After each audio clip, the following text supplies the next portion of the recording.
नाज़रीन, welcome back. झूठा पाकिस्तान में आपको एक बार फिर से खुश आमदीद कहते हैं। नाज़रीन, अक्टूबर का मंथ जो है वो कैंसर अवेयरनेस मंथ सेलिब्रेट किया जाता है। ब्रेस्ट कैंसर के हवाले से जो है वो गाहे बगाए स्क्रीन के ज़रिए हर शख्स जो है वो अपने प्लेटफॉर्म से आगाही देने की कोशिश करता है, लेकिन उसके लिए आगाही होना बड़ा इंपॉर्टेंट होता है।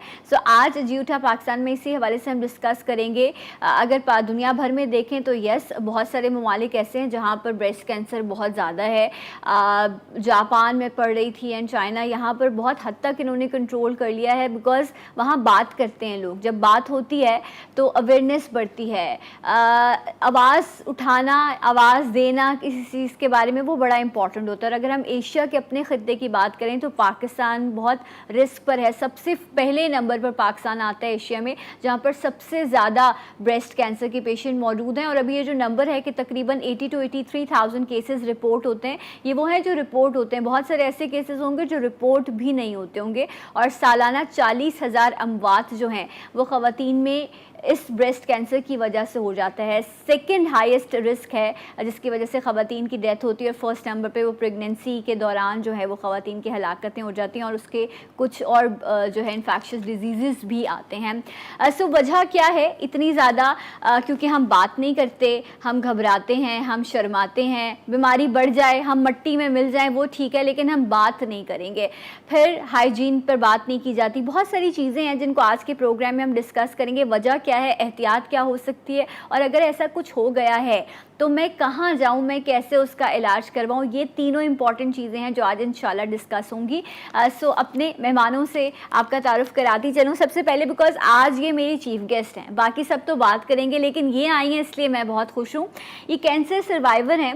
इन्होंने ये सोचा कि अल्लाह ताला ने जो मुझे ज़िंदगी दी है ये रब की सबसे खूबसूरत नेमत है, और अगर मैं बीमार हूँ तो क्या हुआ, मैं इलाज कराऊँगी और मैं फिर ज़िंदगी की तरफ लौटूँगी। तो ये आज एक उम्मीद बनकर मेरे शो पर आई हैं, तो इसलिए मेरे लिए बहुत इंपॉर्टेंट है एंड बहुत काबिल एहतराम है। मेरे साथ मौजूद हैं मिस फौजिया खोरो। अस्सलाम वालेकुम। वालेकुम सलाम। Thank you so much and a very good morning. Good morning to you too and to your audience. बहुत अच्छा लगा और इंशाल्लाह आपसे बात करके आज मुझे और मेरे देखने वालों को बहुत कुछ सीखने को मिलेगा।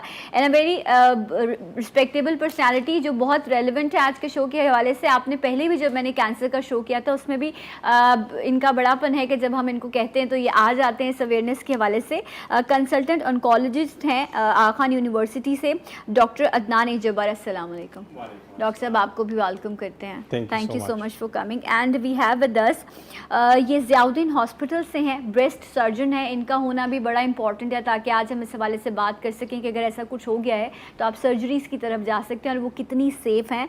एसोसिएट प्रोफेसर हैं ज़ुबिया मसूद। अस्सलाम वालेकुम and very good morning. Thank you so much for coming. Same to you, thank you so much. सब चीज़ें उस वक्त आप कर सकते हैं जब आपको उसके बारे में आगाही हो। और कुछ ऐसे बहुत प्यारे लोग हैं हमारे पाकिस्तान में मौजूद जो अपने पैराहे में, अपने रिसोर्सेज में रहते हुए लोगों तक पहुंचते हैं, गांव देहातों तक जाते हैं, उनको अवेयरनेस देते हैं। तो एक ऐसा ही इदारा है काश वेलफेयर ट्रस्ट जो ब्रेस्ट कैंसर के हवाले से पिछले कई सालों से काम कर रहा है। मैंने यहाँ के ऐसे पहले भी जिस चैनल पर थी वहाँ पर भी इनके साथ हमने इस अवेयरनेस के हवाले से प्रोग्राम किए हैं। सो चेयरमैन है काश वेलफेयर ट्रस्ट के अदनान कमर, इनको वेलकम करेंगे। अस्सलाम वालेकुम। How are you doing Adnan? बहुत शुक्रिया, अल्हम्दुलिल्लाह। राइट, सो जो चीफ गेस्ट हैं उन्हीं से ही स्टार्ट करते हैं। सो मुझे ये बताइए, बीमारी सब कुछ डिस्कस होगा, ये कब हुआ और आपको कैसे पता चला था कि ऐसा कुछ हो गया मेरे साथ? जी, मुझे चीफ गेस्ट आपने बना दिया, अब तो मुझे I have to dance for my supper. किस तरह पता पड़ा? 7 साल पहले, ऑलमोस्ट ओवर 7 years। ओके। और मेरा जो डायग्नोज ये हुआ था कि ये कैंसर क्योरेबल नहीं है। Okay. तो जब कैंसर का नाम सुनते हैं तो इंसान यही समझता है कि कल हम मर जाएंगे, मगर ऐसी बात नहीं है। इलाज है वगैरह वगैरह। मगर आपका क्वेश्चन था कि किस तरह पता पड़ा। I used to have regular mammograms after the age of 45। Okay. तो 2 साल मेरे गुजर गए because I was at work, और वो 1 साल मिस हुआ। उसके बाद मुझे लगा कि अब जाना चाहिए, और पता पड़ा कि there was a lump in my breast and which was malignant. Okay. उसके बाद फिर इलाज हुआ वगैरह वगैरह। ओके, राइट, उसको हम ज़रूर डिस्कस करेंगे बिकॉज ये ज़रूरी था कि पता चले वो बनाइन है या मलिग्नेंट है। जब वो मलिग्नेंट था तो फिर उसका जो है वो ट्रीटमेंट हुआ। یہ کینسر ہے کیا جو بریسٹ کینسر ہے, اور کیا یہ جب بھی کسی کے مطلب خواتین میں نارملی یہ ہوتا ہے, مردوں میں بھی بریسٹ کینسر ہوتا ہے, لیکن کیا یہ جان لیوا ہی ہے یا اس کا ٹریٹمنٹ بھی ہے؟ ڈاکٹر صاحب اگر میں آپ سے پوچھوں اس کا ایک بریف آپ اس کو شارٹلی ڈیفائن کریں. بالکل, بریسٹ کینسر ہم اس بیماری کو کہتے ہیں جس میں بریسٹ کے خلیے سیلز ان کا نارملی یہ ڈیوائیڈ ہوتے ہیں, بڑھتے ہیں, اور اگر ان کا یہ بریک خراب ہو جائے, یہ کنٹرول ختم ہو جائے, چاہے اس کی وجہ کوئی بھی ہو, فیملیل یعنی جو آپ کے خاندان میں چلتی ہوئی آ رہی ہے, جینز کی وجہ سے یا شعاؤں کی وجہ سے یا آپ کے انوائرمنٹ کی وجہ سے, اگر اس میں یہ بریک خراب ہو جائے تو یہ سیلز ڈیوائیڈ ہوتے رہتے ہیں, ملٹیپلائی ہوتے رہتے ہیں اور رکتے نہیں ہیں. ٹھیک ہے, اس کو ہم بریسٹ کینسر کہتے ہیں. اس کی مختلف اقسام ہوتی ہیں. بریسٹ کینسر بھی دوسری بیماریوں کی طرح مکمل علاج کیا جا سکتا ہے, بشرطے کہ اس کی تشخیص وقت پہ ہو, ارلی سٹیج پہ ہو, اس کا علاج کم بھی ہوتا ہے اور مکمل بھی ہو جاتا ہے. رائٹ. تو یہ انہوں نے آپ کو بتا دیا کہ یہ بریسٹ کینسر ہے, لیکن جو سب سے امپورٹنٹ انہوں نے کہا کہ اس کی تشخیص ہو سکے.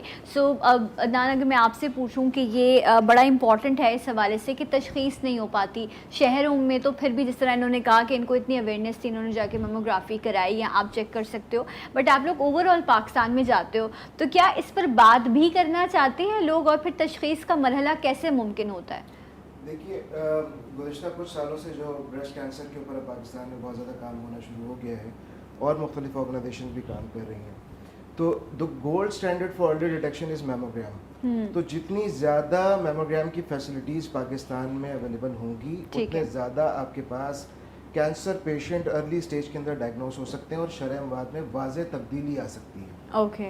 تو امر اسی صورت کا ہے کہ زیادہ سے زیادہ میموگرامز ہونے چاہیے, زیادہ سے زیادہ خواتین ایجوکیٹ اور اویئر ہوں ریگارڈنگ دیئر سیلف ایگزامینیشن. ٹھیک ہے, یعنی کہ ہر مہینے ہر خاتون کو اپنا سیلف ایگزامینیشن خود سے معائنہ کرنا بہت ضروری ہے تاکہ ارلی سٹیجز کے اندر ڈائگنوز کیا جا سکے.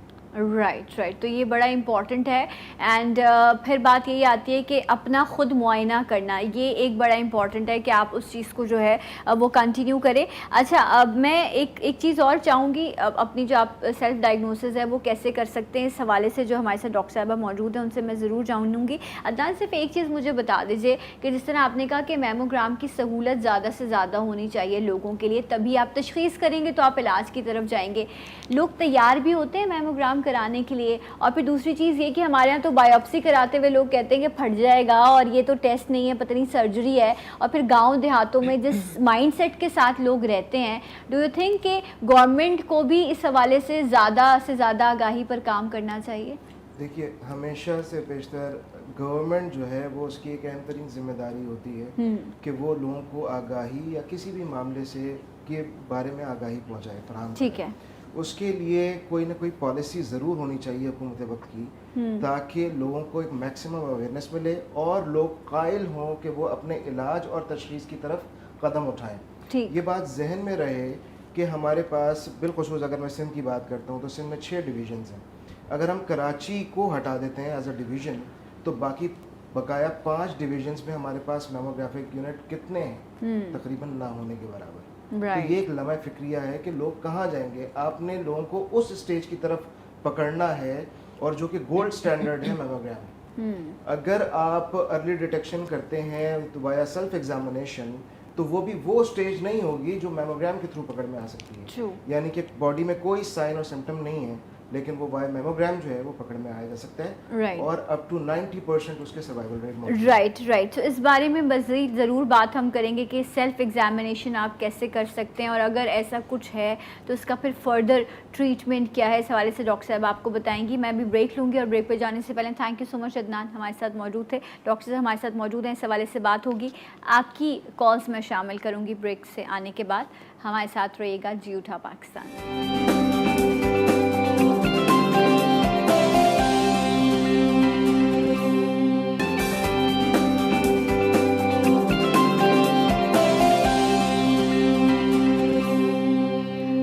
جی ناظرین، ایک بار پھر سے آپ کو پروگرام میں خوش آمدید کہتے ہیں. بریسٹ کینسر کے حوالے سے آپ یہ پروگرام دیکھ رہے ہیں. ضرور اسے سنیے، سمجھیے کہ آگاہی کتنی ضروری ہے بریسٹ کینسر کے حوالے سے. ڈاکٹر عدنان ہیں ہمارے ساتھ موجود ہیں، فوزیہ کھورو صاحبہ ہیں، اسسٹنٹ پروفیسر زوبیہ مسعود ہیں، اینڈ اس وقت ہمیں جوائن کیا ہے ایک اور پرسنالٹی نے جو ریڈیولوجسٹ ہیں انڈس ہاسپٹل سے، ان کا تعلق ہے، ڈاکٹر نصرت عرفان ملک. السلام علیکم، آپ کو بھی خوش آمدید کہتے ہیں. پروفیسر صاحب، آپ سے جانوں گی میں کہ جب کوئی پیشنٹ آپ کے پاس آتا ہے، فوزیہ جی، میں زوبیہ جی آپ سے پوچھ رہی ہوں کہ جب کوئی پیشنٹ آپ کے پاس آتا ہے اسپیشلی، اور آپ کو کیا ڈاؤٹ فیل ہوتا ہے کہ اس شخص کو جو ہے یا یہ خاتون جو ہے ان کو میموگرافی کرانی چاہیے، کس کمپلین کے ساتھ آتی ہیں خواتین آپ کے پاس جب آپ کو لگتا ہے کہ ہاں بریسٹ کینسر کا خدشہ ہے، اب اس کو میموگرافی کی طرف جانا چاہیے؟ دیکھیے، جو کامن پریزنٹیشن یا کامنلی مریض آتے ہیں وہ درد کے ساتھ آتے ہیں. ٹھیک ہے. اور موسٹلی جو بریسٹ کینسرز ہیں ان میں درد نہیں ہوتا. تو یہ ایک انفارچونیٹ بات ہے کہ جو مریض کو تکلیف ہوتی ہے، جن کو وہ کامنلی ڈاکٹر کے پاس آتے ہیں، لیکن جو بریسٹ کینسرز کے ساتھ جن کو گلٹیاں ہوتی ہیں یا کینسر کی جو بیماری ہوتی ہے اس میں پین نہیں ہوتا. اور جس اسٹیج پہ انہیں پین ہوتا ہے یا انفلیمیٹری ٹائپ کے ٹیومرز ہوتے ہیں وہ بہت کم ہوتے ہیں یا ایڈوانس اسٹیج ہوتے ہیں. تو ایک تو یہ پرابلم ہے. ٹھیک ہے. تو جس پہ ابھی ڈسکس بھی ہوا کہ کیا کریں، اس کے لیے کامنلی جو اسکریننگ پروگرامز رن کیے جاتے ہیں ساری دنیا میں کہ 40 یا 45 سال کے بعد اسکریننگ میموگرامز کرائی جاتی ہیں. اسکریننگ کے ذریعے آپ ارلی ٹیومرز پکڑ سکتے ہیں. جب آپ ارلی ٹیومرز کو ڈیٹیکٹ کریں گے تو اس کا ٹریٹمنٹ اور کیور ریٹ بہت ہائی ہے. اچھا، سیلف ایگزامن کی اگر میں بات کروں تو کیا کچھ چیزیں، بیکاز ہم نیشنل ٹی وی پر ہیں، کچھ چیزیں جو ہے وہ یہاں ہم نہیں اس طرح سے دکھا سکتے، بٹ اگر کوئی ایک خاتون خود کو چیک کرنا چاہتی ہے کہ اللہ نہ کرے کہیں اس کو کوئی سسٹ یا کوئی ایسی چیز موجود ہے، تو وہ کیسے چیک کر سکتی ہے؟ اچھا دیکھیے، اب جو اس سارے اویئرنیس سیشنز کے ساتھ بریسٹ سیلف ایگزامینیشن پہ بہت سارا مٹیریل اویلیبل ہے. اس میں ڈفرینٹ السٹریشنز اویلیبل ہیں، اس میں یوٹیوب پہ ویڈیوز اویلیبل ہیں، بہت کامنلی اویلیبل ہیں، جس پہ کوئی بھی خاتون اس کو سرچ کر کے اس میتھڈ کو لرن کر سکتی ہیں. ٹھیک ہے. تو سیلف ایگزامینیشن اس لحاظ سے اچھا ہے کہ کوئی بھی خاتون جو اپنا ہر مہینے ایک دفعہ ایگزامن کریں، اور اگر اس میں کوئی بھی گلٹی محسوس ہوتی ہے تو وہ فوراً ڈاکٹر سے کنسلٹ کریں کہ یہ گلٹی یا یہ رسولی بے ضرر یا بنائن ہے یا پھر یہ کینسر ہے. تو وہ ظاہر ہے کہ ڈفرینشیٹ کرنا ڈاکٹر کا کام ہے. اب جہاں تک یہ سوال ہے کہ علامات اور کیا کیا ہو سکتی ہیں، اس کے علاوہ جو کامن علامات ہیں، گلٹی کا ہونا، نپل کا چینج ہو جانا، چھاتی کے سائز میں ڈفرینس ہو جانا، کوئی چینج آ جانا، اس کے اسکن کے اوپر یہ لیٹ علامت ہے لیکن چکوترے کی شکل کی طرح کی کھال کا ہو جانا، بغل میں گلٹیاں ہو جانا، یہ ساری علامات انفارچونیٹلی تھوڑی سی ایڈوانس ٹیومرز کی ہیں. ارلی ٹیومرز جو ہوتے ہیں وہ ایون لمپس بھی نہیں بنتے، جو بالکل ارلی ٹیومرز ہوتے ہیں، لیکن اسٹیج 1 2 والے چھوٹے ٹیومرز گلٹیاں محسوس ہو سکتی ہیں. Okay, right. اچھا، یہاں پر میں فوزیہ جی آپ کی رہنمائی ہمیں چاہیے ہوگی ڈیفینیٹلی، کہ آپ نے کہا کہ آپ نے جا کے میموگرام کرایا اور یہ ساری چیزیں ہوئی، تو کیا آپ کو تکلیف یا اس طرح کی کوئی کیفیت محسوس ہوتی تھی؟ آپ ایک ہوتا ہے انکمفرٹیبل ہو رہا ہے انسان کے، دیر از سم تھنگ رانگ، کیونکہ انہوں نے کہا پین نہیں ہے، تو آپ کس طرح کی کنڈیشن سے گزر رہے ہیں؟ میرے my experience was I did have pain, okay, and I felt a bit of exhaustion. Okay. اور میں ہمیشہ ایروبکس وغیرہ کرتی تھی، واک کرتی تھی، مگر اس ٹائم مجھے لگا کہ میں ذرا ایگزاسٹ ہو رہی ہوں. اور میموگرام تو میں ریگولرلی کرتی تھی، تو وہ ایک سال جو مس ہو گیا، دین میڈ می ہری کہ جا کے اب تو دیکھنا چاہیے. اوکے. اور سیلف ایگزامینیشن، یس، جس طرح ڈاکٹر صاحب بتا رہی تھی نا، ایسی چیزیں ہم بتا نہیں سکتے ہیں، مگر میں جب دوسرے جہاں پر ورک شاپس وغیرہ کرتی ہوں بچیوں کے ساتھ، تو میں ایک گھڑی کا ڈائیگرام بناتی ہوں، ایک کلاک. ٹھیک ہے. So you start from 12 and 1 2 3 4 5، اور ان کو بتاتی ہوں کہ 3 انگلی کے ساتھ آپ 12 بجے سے شروع کریں. ٹھیک ہے. اپنے ڈائیگرام کے on your breast, and you start feeling with your 3 fingers all around the clock from 12 to 1 2 3 4 and you go around to midnight again, and then 12 بجے سے پھر سینٹر پہ یوں آئیے 3 انگلیوں کے ساتھ لیٹ کے اور کھڑے ہو کے آئینے کے سامنے. تو اس طرح سے آسانی سے وہ سمجھ جاتے ہیں کہ کس طرح سے ہم کر سکتے ہیں. It's a very easy method. تو اس میں اگر آپ کو کہیں پر کوئی چیز مجھے لگا تھا کہ میرے میں بھی لمپ ہے، اور پھر اس کے بعد میں میمو کیا. رائٹ. اچھا، مجھے کیونکہ ہیڈ لائنس کی طرف جانا ہے، وقت کی بڑی کمی ہے، لیکن بہت اچھے سے انہوں نے سمجھایا اس چیز کو، آپ کو ڈسکس کرنا ہے مزید، اس حوالے سے ڈسکشن ہوگی. واپس آئیے ہیڈ لائنس کے بعد، ہمارے ساتھ رہیے. جی اٹھا پاکستان.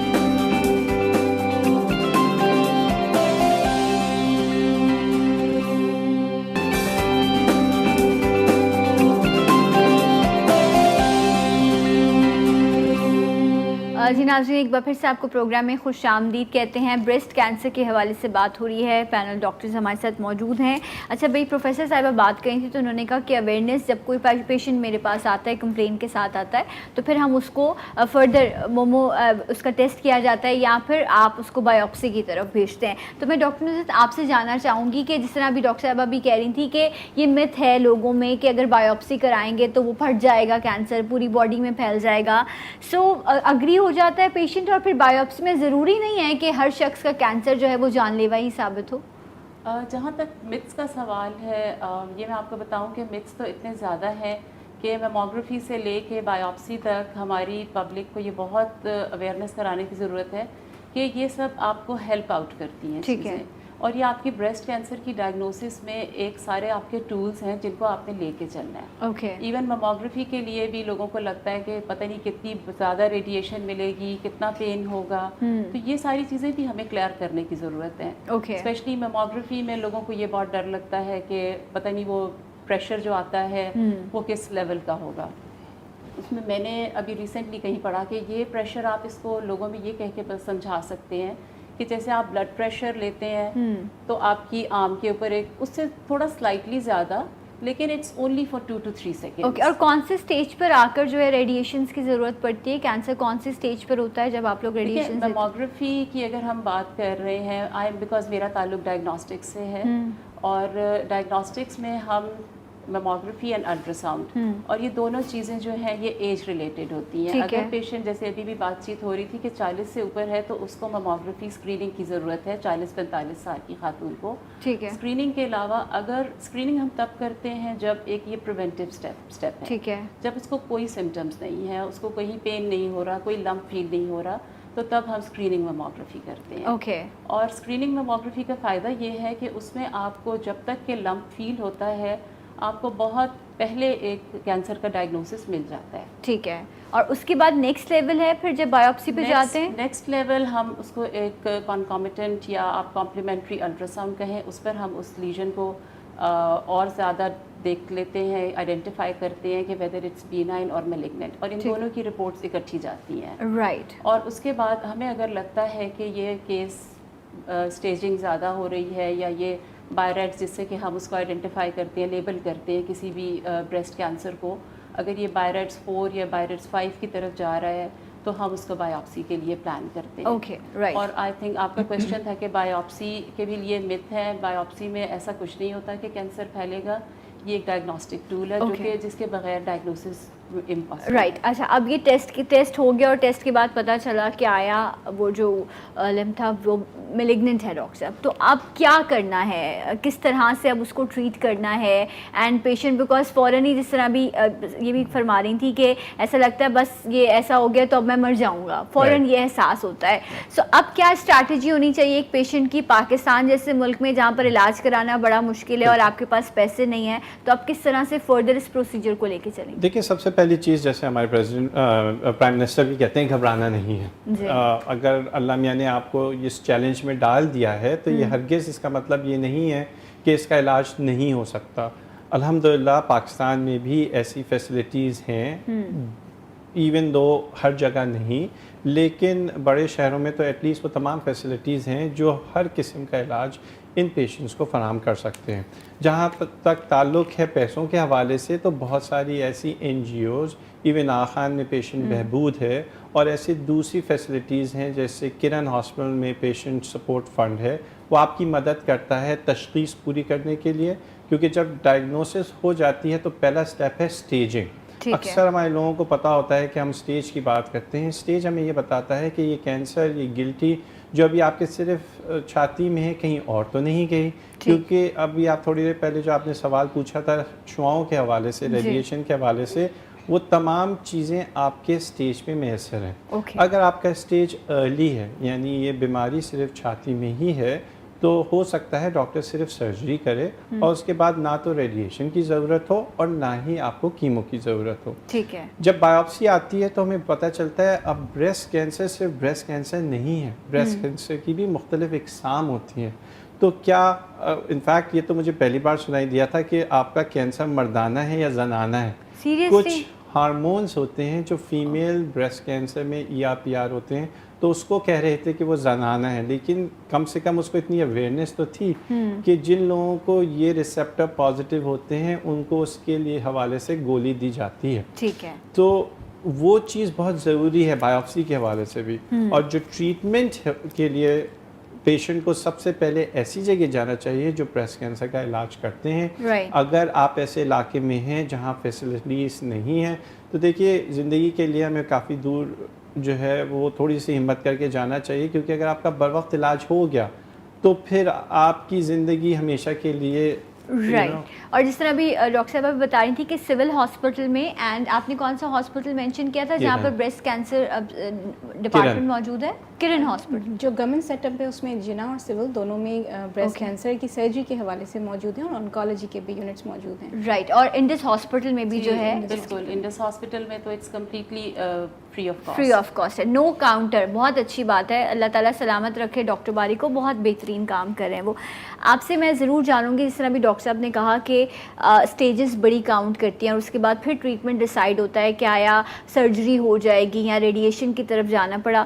تو آپ کون سی اسٹیج پر، آپ کا فرسٹ جب پتہ چلا آپ کو اسٹیج کیا تھی اور پھر آپ نے کون سے ٹریٹمنٹ کروایا، آپ کن ٹریٹمنٹ سے گزری؟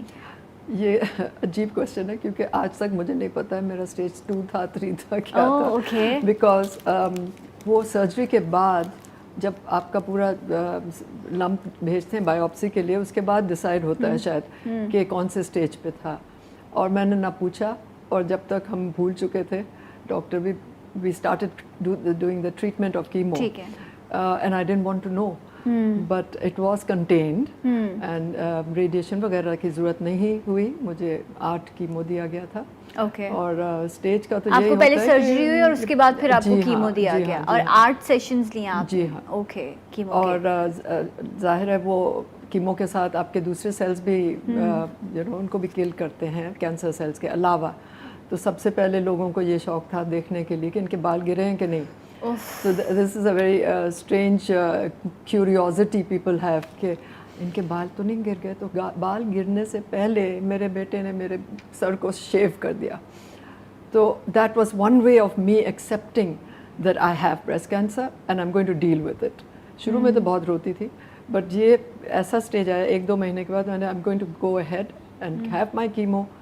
اچھا، لوگ بہت زیادہ جو آپ سے پیار کرتے ہیں وہ بھی کہتے ہیں آپ ادھر چلے جائیں علاج کے لیے، ادھر چلے جائیں، ملک چھوڑ کے چلے جائیں. مگر مجھے یہ لگا کہ میں ادھر سب چیز پاکستان میں میڈیکل جیسے آنکالوجی، سرجری وغیرہ سب چیز موجود ہے. ہمارے ڈاکٹرز بھی باہر سے ہی پڑھ کے آئے ہیں، تو مجھے باہر جانے کی ضرورت نہیں پڑے گی. I am not going to leave out of a suitcase. اور میں نے یہاں سارا ٹریٹمنٹ کرایا. رائٹ. اور بال شیو ہو گئے تو میں نے سوچا اب وگ لوگوں نے پریزنٹ دیا مجھے کہ وگ پہننا چاہو گے، مگر میں نے نہیں پہنا. اور اپنی تصویر لے کے میں نے فیس بک پہ پروفائل ڈال دیا just to save myself from this worry of کس سے چھپائیں، کس کو. بہت سے لوگ ہوتے ہیں، I respect that, they don't want to talk about it. And کافی لوگوں کے پاس upper strata of society also, they don't want people to know that they have cancer.